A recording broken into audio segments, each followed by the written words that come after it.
자, 여러분들 안녕하십니까? 반갑습니다. 오늘도 변동성이 상당히 큰 시장이었는데 여러분들 오늘 하루도 고생 많으셨습니다. 2022년 2월 17일 장마감 방송을 하도록 하겠습니다. LB는 전일 대비 1.46% 하락한 34,400원에서 마감을 했습니다.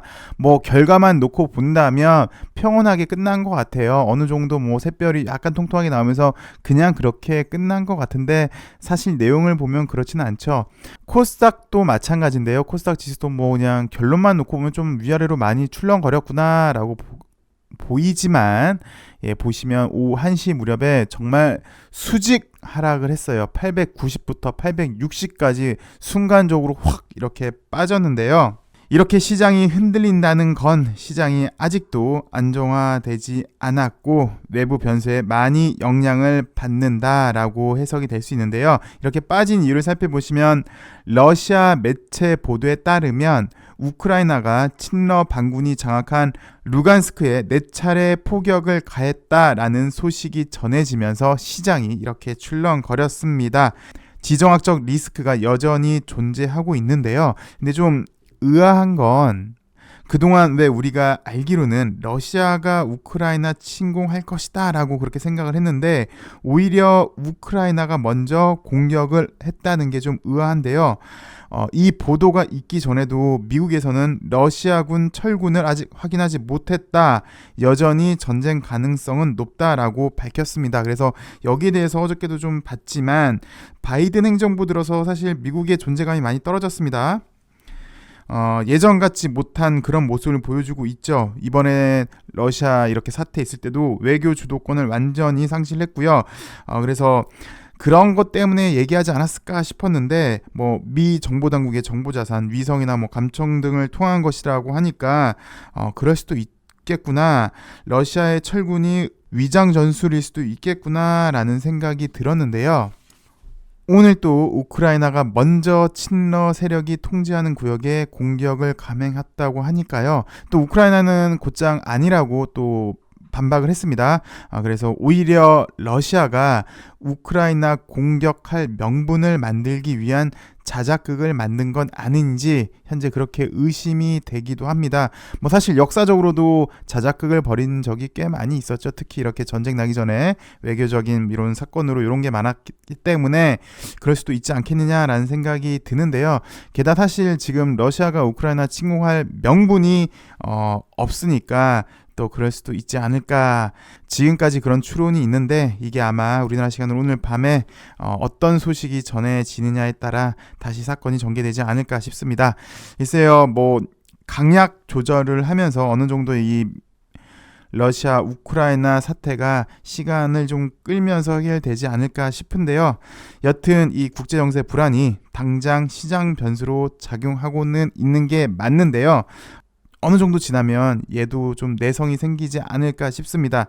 그리고 어제 FOMC 의사록 발표가 있었습니다. 그 내용 중에 주된 내용 하나가 국채는 팔지 않겠다라고 발표를 했어요. 그래서 연준이 긴축을 하더라도 시장 충격을 최소화하는 범위에서 하려고 노력하고 있구나라는 걸 시장에 알려줘서 어저께 미 시장이 반등을 해줬는데요. 여튼 이제 금리 인상도 내성이 분명히 시장에선 생긴 것 같고요. 우크라이나 사태도 이제 이렇게 좀 시간이 지나면서 내성이 좀 생기지 않을까 조심스럽게 그렇게 예상이 됩니다. 오늘 LB 그리고 LB 관련주는 특별한 소식이 전해진 건 없고요.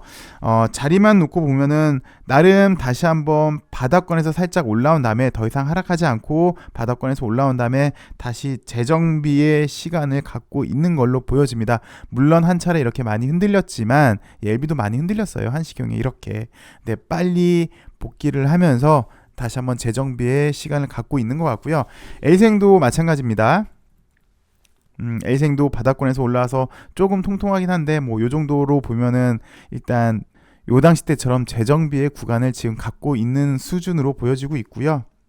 LG도 크게 보시면 그런 모습, 엘테라도 비슷한 모습, 바닥 위에서 이제 좀 재정비를 갖고 있는데 한 번 좀 더 올라와야 돼요. 엘테라랑 넥사 같은 경우는 좀 더 하락을 했기 때문에 여기 위까지는 좀 더 올려줘야 되는데 크게 보시면 아까 다 마찬가지로 5일선 위에서 어느 정도 자리를 좀 잡으려고 하는 모습이긴 합니다. 글쎄요, 지금 뭐 시장 상황도 썩 그렇게 녹록하지는 않고, 그럼에도 불구하고 이제 긴축도 어느 정도 내성이 생긴 것 같고, 네, 국제 정세도 어느 정도 뭐 최악 정도는 좀 지나지 않았을까. 오늘 밤 정도가 조금 살짝, 그리고 이제 올림픽이 끝날 무렵 그때가 이제 최고 정점이지 않을까 싶은데요. 이렇게 시장도 불안하고, 또 사실 LB는 우리가 기다리고 있는 게 많은데 아직 나온 게 없어서 투자자 입장에서는 시장 환경도 좀 불안하고, LB 자체도 이제 사실 올해는 좀 나와줘야 될 게 많이 있죠. 그래서 기대를 하고 있는데 이제 좀 조용하니까 답답은 합니다. 그래서 요 어수선한 시기가 좀 빨리 지나고 다시 LB의 시간이 다가오길 바라는데요. 뭐 2월 말부터 그래도 조금씩 하나씩 하지 않을까. 뭐 엘테라 프리 BLA부터 시작해서 아필리아 건도 있고, 그리고 어저께 살펴봤지만 리보세라니 건도 있고요. 또 이제 많이 지쳤지만 베트남발 호소식도 있을 거도 같고요. 이런 것들이 이제 좀 하나씩 나와주어서 다시 비상하는 LB가 좀 되길 바라보겠습니다. 오늘 하루도 고생 많으셨고요. 내일은 좀 더 좋은 소식으로 여러분들 찾아뵙길 바라겠습니다. 감사합니다. 건강 유의하시고요. 확진자 수가 거의 10만 명인데요. 여러분들 건강 꼭 유의하시고요. 감사합니다.